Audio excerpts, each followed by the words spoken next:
안녕하세요. 사랑하는 성도님, 생명의 주님이 우리와 함께 하십니다. 우리와 함께 하시는 주님을 찬양합니다. 기도합시다. 주님의 거룩하신 이름을 찬양합니다.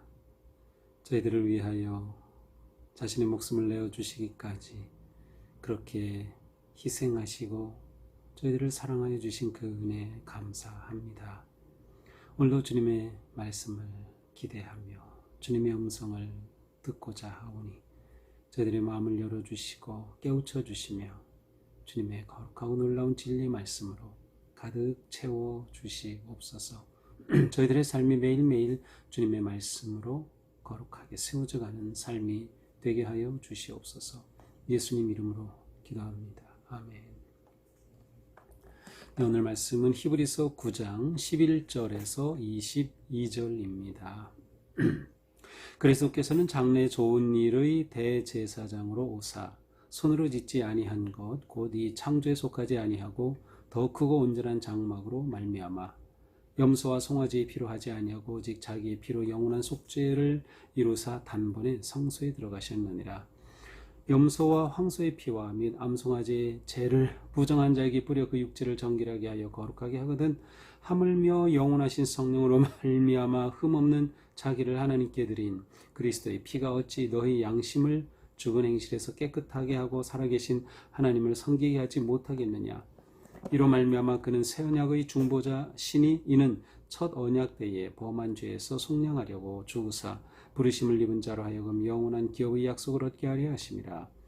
유언은 유언한 자가 죽어야 되나니 유언은 그 사람이 죽은 후에야 유효한즉 유언한 자가 살아있는 동안에는 효력이 없느니라. 그러므로 첫 언약도 피 없이 세운 것이 아니니 모세가 율법대로 모든 계명을 온 백성에게 말한 후에 송아지와 염소의 피 곧 물과 붉은 양털과 우슬초를 취하여 그 두루마리와 온 백성에게 뿌리며 이르되 이는 하나님이 너에게 명하신 언약의 피라 하고 또한 이와 같이 피를 장막에 섬기는 일에 쓰는 모든 그릇에 뿌렸느니라. 율법을 따라 거의 모든 물건이 피로써 정결하게 되나니 피 흘림이 없은즉 사함이 없느니라. 아멘. 자, 히브리서 기자는 계속해서 예수님이 대제사장 되심으로 어떠한 일을 이루셨는지를 말씀하고 있습니다. 11절입니다. 그리스도께서는 장래 좋은 일의 대제사장으로 오사 손으로 짓지 아니한 것 곧 이 창조에 속하지 아니한 더 크고 온전한 장막으로 말미암아 염소와 송아지의 피로 하지 아니하고 오직 자기의 피로 영원한 속죄를 이루사 단번에 성소에 들어가셨느니라. 자, 예수 그리스도 하나님의 아들은 바로 장래의 좋은 일의 제사장 곧 복음, 영원한 생명, 하나님의 구원의 은혜의 대제사장으로 오셨어요. 그래서 이 땅에 손으로 지은 그러한 성전, 성소가 아니라 손으로 짓지 아니한 곧 이 세상의 피조물에 속하지 아니한 더 크고 온전한 장막으로 말미암아서 자신의 피로 영원한 속죄를 이루시고 단번에 성소에 들어가셨다. 자, 이게 무슨 말씀인가 하면 예수님께서 이제 대제사장 되셨죠. 제사장은 언제나 동물의 피를 잡아서 그것을 뿌림으로 인하여서 이스라엘 백성들의 죄를 속하고 자신의 죄를 속하고 하는 그러한 일을 하였습니다. 이것이 제사장의 일이었습니다. 자, 그런데 예수님은 이렇게 모세 율법으로 주신 이 땅의 건물과 땅의 성전에서 행하던 그러한 제사장이 아니라 하늘에 하나님께서 세우신 대제사장이시기 때문에 동물의 피, 곧 염소와 송아지의 피가 아니라 예수님 자신이 제물이 되셔서 하나님의 주시는 영원한 속죄를 단번에 이루셨어요. 구약의 속죄는 반복적입니다. 또 하고 또 하고 또 하고 해야 돼요. 제물을 또 잡아드리고 또 잡아드리고 해야 되는 것이죠. 그런데 예수님이 자신의 몸을 희생 제물로 속량의 제물로 내어놓으셨기 때문에 그 한 번의 완전한 죽으심으로 이 구속의 은혜를 이루신 겁니다. 속죄를 이루셨어요. 그렇게 하여 단번에 성소로 들어가셨어요. 다른 여러 절차와 반복된 행위 필요 없이 예수님은 온전히 하늘의 성소로 들어가셔서 우리를 위한 대제사장으로서 지금도 일하고 계시는 겁니다. 구약의 율법에 따르면 13절 황소, 염소, 암송아지의 피를 통해 또 이것에 죄를 뿌려서 거룩하게 정결하게 할 수 있었다고 하면 14절 하물며 성령으로 말미암아 흠없는 자기를 하나님께 드린 그리스도의 피가 어찌 너희 양심을 죽은 행실에서 깨끗하게 하고 살아계신 하나님을 섬기게 하지 못하겠느냐.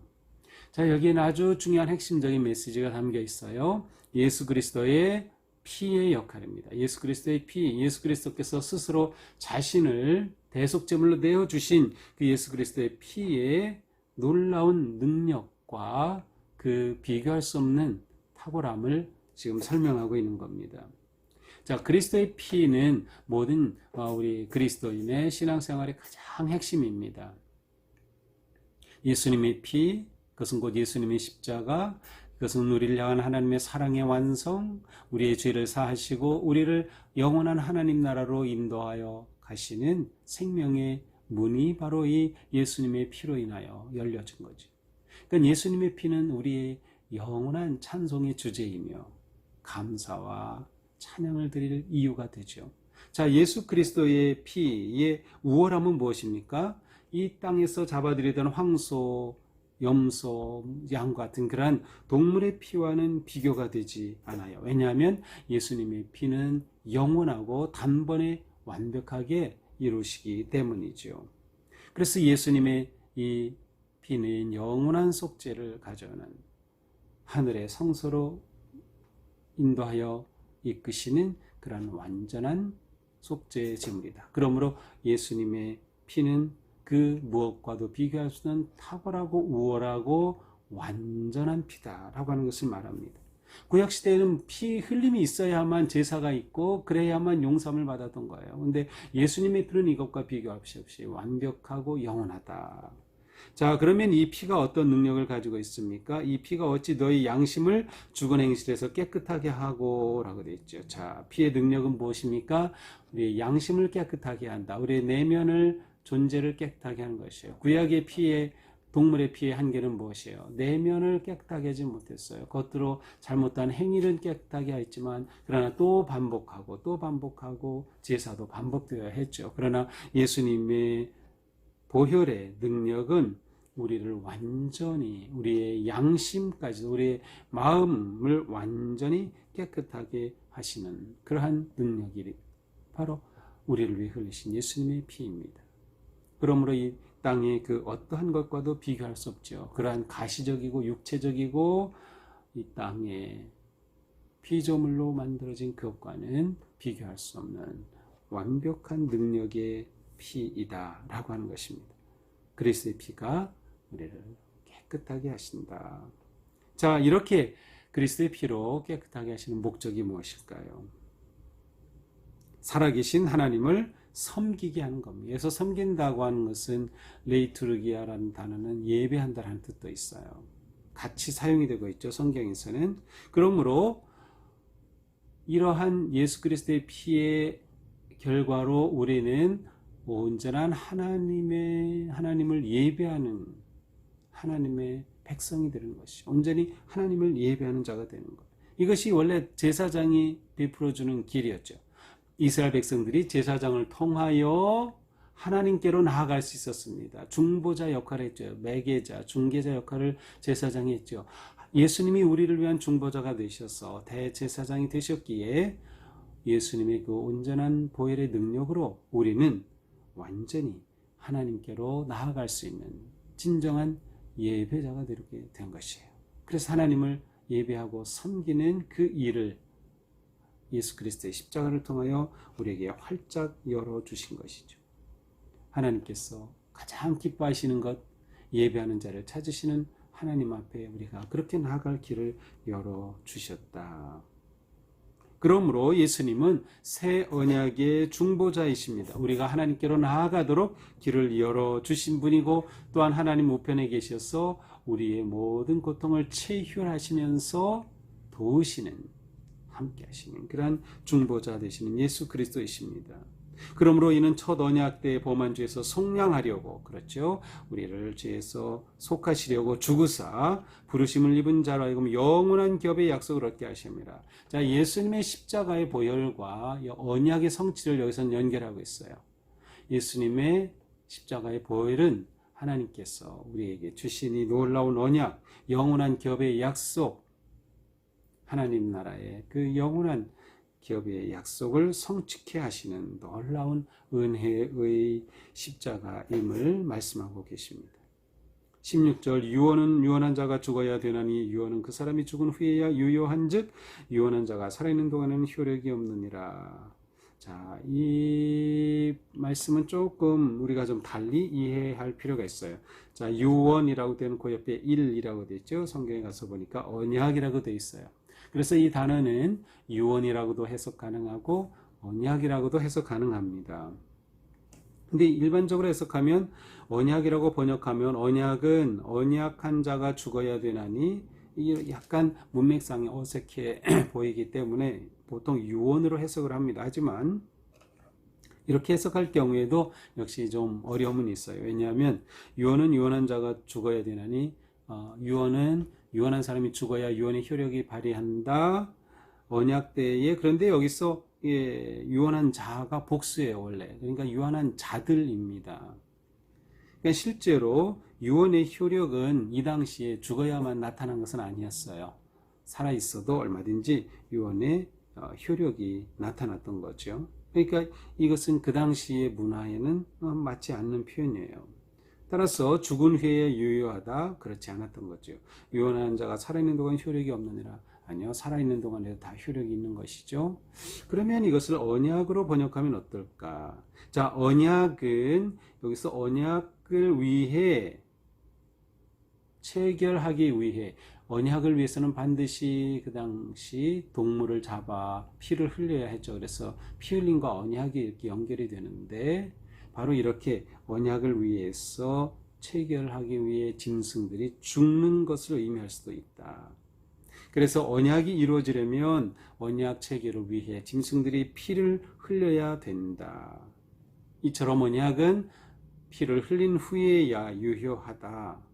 그것과 같이 예수 그리스도의 보혈의 피가 우리를 위한 완전한 언약의 피가 되어 주셨다. 그러므로 첫 언약도 피 없이 세운 것 없다. 두 번째 언약인 예수 그리스도를 통한 언약도 예수님의 십자가의 보혈의 피로 말미암아 이루어진다라고 하는 의미로 보는 것도 좋을 것 같습니다. 자, 이렇게 피 없이는 어떠한 언약도 이루어질 수 없는 거죠. 동시에 예수 그리스도의 피는 동물의 피로 사함을 받던 구약시대의 제사보다 비교될 수 없이 완벽하게 예수 그리스도의 피가 우리를 양심과 내면으로부터 완전히 속량하시고 속죄하셔서 새로운 피조물로 우리를 만들어 주신다. 그래서 22절에 피 흘림 없은 즉 사함이 없느니라. 피 없이 사함은 없는 거죠. 이것은 우리 신앙생활에 아주 중요합니다. 예수님의 십자가 없이 우리는 용서함 받을 수 없는 거죠. 우리가 믿는 건 무엇입니까? 예수님이 우리를 위해 대속의 죽으심을 당하시고 부활하시고 우리에게 영원한 생명을 선물로 주신다. 그러므로 예수님의 피 흘림 없이는 우리는 구속의 은혜를 누릴 수가 없음을 알 수 있습니다. 피 흘림이 없은즉 사함도 없느니라. 구약의 이와 같은 제사의 원칙이 예수 그리스도 안에서 완전히 성취되었음을 보여주고 있습니다. 자, 이렇게 오늘 말씀은 예수 그리스도의 죽으심이 새 언약의 성취를 의미하고 예수님은 대제사장이 되셔서 우리를 위해 이처럼 위대한 언약의 중보자가 되어주셨다라고 하는 것을 말씀하고 있습니다. 약간 좀 어렵게 느껴질 수 있었겠는데요. 자, 오늘 말씀을 정리하면서 저는 이렇게 쉽게 우리가 찬송가 가사처럼 한번 말하고 싶어요. 예수의 피밖에 없네. 예수의 피밖에 없다. 그렇습니다. 우리가 신앙생활 하게 된 또한 예수님의 은혜로 이렇게 하나님의 자녀가 되었고 죄의 사함을 받았고 하나님의 나라를 기업으로 받았고 또한 우리와 함께 하시는 부활의 주님, 성령님의 은혜 가운데 우리가 하루하루 살아가고 있고 이 모든 것들을 생각하면 이 모든 것의 가장 중요한 원인, 근거, 바로 예수 그리스도의 십자가의 보혈이기에 예수의 피밖에 우리에게는 그 무엇도 없다라고 하는 것이죠. 예수님의 피는 우리를 위한 완전한 구원의 방편이 되어 주셨다. 예수 그리스도의 보혈은 우리를 위한 완전한 언약의 성취가 되어 주셨다. 예수 그리스도의 보혈은 우리를 내면으로부터 완전히 새로운 피조물로 새로운 존재로 만드신다. 예수님의 보혈은 우리의 최후 승리의 문이 되신다. 그래서 우리는 어떤 상황에서도 예수님의 보혈을 찬양하고 보혈의 능력을 의지하고 그 보혈을 힘입어서 하나님의 거룩한 나라에 들어가게 되는 것이죠. 오늘 우리는 예수님의 이 놀라운 보혈의 은혜를 순간순간 떠올리면서 주님의 은혜에 감사하고 또 그 보혈의 능력을 의지하는, 우리 삶에 어떤 일이 일어나든 어떤 상황이든 예수님의 보혈의 능력으로 승리하는 우리 모두가 되기를 주님의 이름으로 축복합니다. 기도하겠습니다. 주님 감사합니다. 저희들에게는 예수님의 피밖에 없습니다. 예수님의 피로 구속함을 받은 저희들입니다. 예수님의 피로 새로운 존재가 된 저희들입니다. 예수님의 피로 깨끗함을 받아 하나님의 자녀가 되어 하나님을 예배할 수 있고 하나님께로 나아갈 수 있는 은혜를 입은 저희들입니다. 예수님의 보혈의 피로 우리는 최후의 승리를 보장받았고 우리는 승리의 그 길을 향해 오늘도 나아갈 수 있으니 주님 그 은혜와 사랑에 감사드립니다. 오늘 하루 사는 동안 저희들은 오직 주님의 십자가의 보혈을 의지하고 그 은혜에 감사하고 보혈의 능력으로 승리하며 나아갈 수 있도록 오늘도 함께하여 주시옵소서. 예수님 이름으로 기도합니다. 아멘. 네, 예수의 피밖에 없네. 우리의 삶이 오늘 과 같은 은혜 가운데 승리하기를 축복합니다. 사랑합니다.